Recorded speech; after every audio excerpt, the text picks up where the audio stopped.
What's up everybody and welcome back to the channel. My name is The Full Measure and today we're going to be talking about a brand new free third-person cooperative action RPG shooter built from the ground up by Nexon Entertainment, which is dropping sometime in 2023. What is this game I'm speaking about? I'm happy you asked.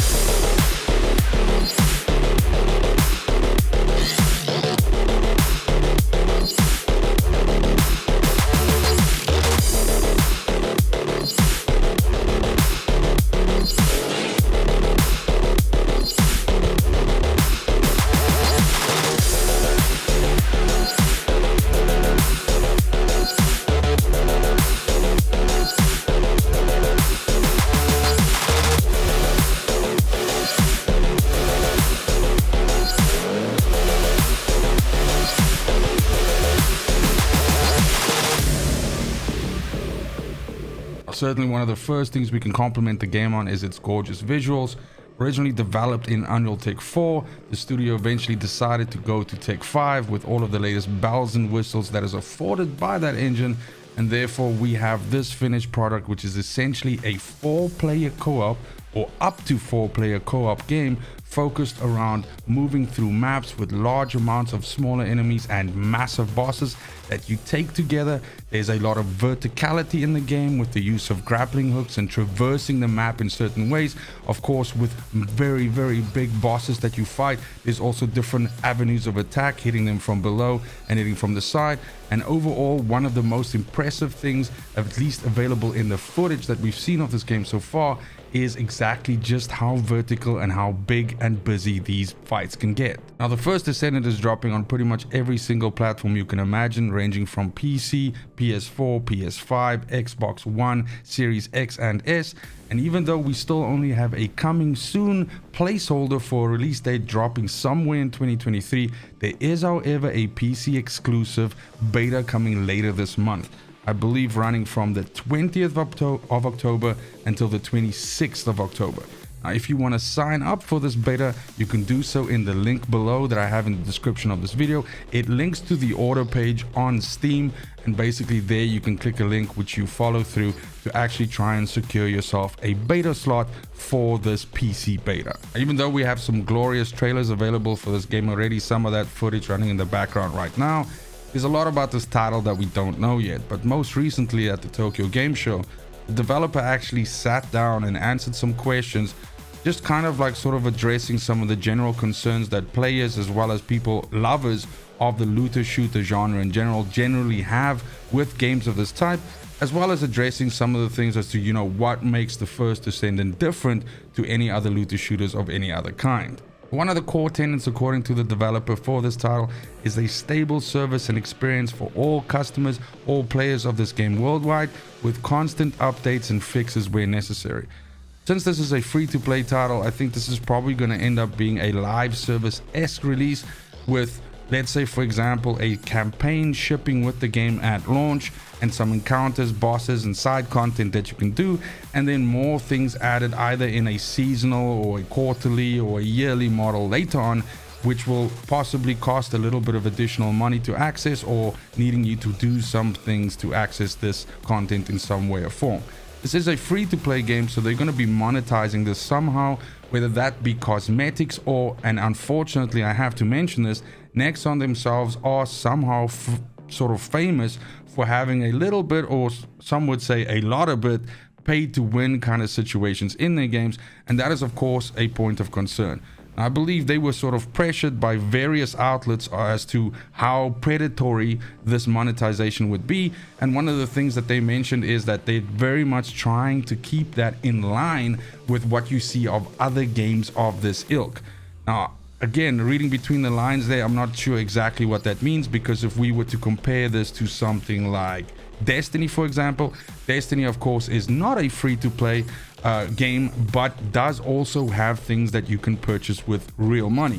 Most of these things is actually, you know, cosmetics and things that don't actually affect play in any way, but then we do also have the season pass, which actually does affect, you know, gameplay in the game, because it actually allows you to get access to certain exotics and very good, you know, rolled armor and that sort of thing. as well as the fact that Destiny is looking to now start getting into a position where they actually sell access to specific activities through DLC as well. Again, I'm kind of like picking on, you know, Destiny, and it doesn't make sense to just purely compare this game to Destiny, but again, that's sort of like what I can extrapolate from that information. I'm moving away from the doom and gloom that is monetization and all of that. Let's talk a little bit about the game systems themselves, which unfortunately there also is not a lot of information available out there right now. What we do know is the beta that's coming out later this month, as well as the full game, will ship with at least 10 playable classes. And it seems that the idea here is that each one of these classes has their own unique personality as well as skill set. And so then you can then augment that character by equipping different weapons, perhaps these weapons being limited to whichever class or specific type of class it is. Let's imagine that these 10 classes, for instance, are a mixed match of, like, you have tanks, you have DPS, you have healers, and you have buffers, like as an example like that. Then we can sort of imagine that, let's say, tanks can use shotguns and LMGs, and, you know, DPS classes can use sniper rifles and submachine guns, and so on and so forth. I think you get the point. But the core skills of each one of these characters will be the same, and that is probably to preserve some form of character identity.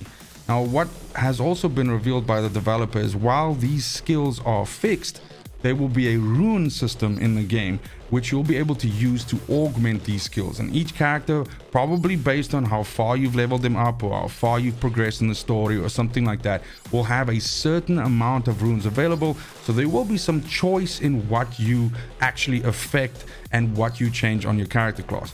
I think some of the examples that they used was in a case of you playing a class that is very skill focused and most of their damage and utility coming from a skill, you can then use your runes to sort of spec into much better cooldown reduction or way better range for your skills. Likewise, if you're maybe playing a tanky class that is very much built into the using of the different weapons to deal damage or to attract attention or to tank or anything like that, then perhaps you can also use your runes to actually spec into making those weapons more effective or making those weapons deal damage over a larger area or that sort of thing. Now, what is also interesting is that there could be some form of a crafting system in the game as well, because one other thing that was also alluded to was the fact that you would actually be targeting with your buddies or by yourself specific enemies, specific bosses, to gain access to specific materials, and whether those materials are actually something that actually, you know, lets you level up specific skills or empower certain skills, or whether you actually use those and feed them into your weapons to craft different weapons remains to be seen. I think it's going to be really interesting for us to get into the beta, because it seems that we'll have a huge amount of the content available. The beta also stretches over 6 days, which gives us quite a bit of time to experiment with this. And I believe that the developer themselves are looking to mine a lot of information from this. And since this game's release is still kind of like deep in 2023, it definitely does seem like a case that having a beta this sort of like early, I can put it that way, allows them to take the feedback that they get from that, react to it, change the things that are found cumbersome, and change the things, you know, that aren't working, and basically give us a much better complete product in the end. Obviously, we're still sitting in early days here, and it's far too early for us to say whether this is going to be a great game or not, but certainly it has a lot of potential. And the looter shooter genre is something that we love on this channel, and more options is always a good thing. I've recently fallen back into Destiny 2, and it just shows you how much we can attach ourselves to these franchises and play them for years on end. And that's why it's always a good idea for another one of these to inject itself into the arena and give us more options to play. Nonetheless, all the information that I learned from the beta, as well as anything else that I learned along the way, I'll be sure to bring to the channel, so keep an eye on this. But go ahead and let me know in the comments down below what excites you about the First Descendant most. Is it the fact that you'll have this huge roster of classes that you can play with, which means a large variety of, you know, playing options? Is it the fact that we're finally getting a looter shooter again that allows you to play with more than 3 people together at once? And just in general, is it also the other fact that goddamn, the game really does look fucking amazing in motion? But that's gonna be it for the video. Thank you so much for watching, especially if you made it this far. It's just super important to me that you have a fantastic morning, afternoon, and evening wherever you are in the world. And until next video, fucking cheers. They want the best of me now.